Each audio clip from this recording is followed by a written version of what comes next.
పశ్చిమ బెంగాల్ ఎన్నికల్లో fish ban అనేది పెద్ద వివాదంగా మారింది. బీజేపీ వస్తే చేపలను బ్యాన్ చేస్తారంటూ టీఎంసీ విపరీతంగా ప్రచారం చేసింది. అయితే ఈ వాదనను బీజేపీ తిప్పికొట్టింది. ప్రత్యేకంగా ఫిష్ కర్రీతో ఓటర్లకు ఆహారం పెట్టింది.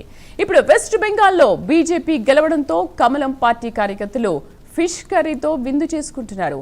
టీఎంసీ చేసిన ఆరోపణలు పూర్తిగా అవాస్తవమని చెబుతున్నారు.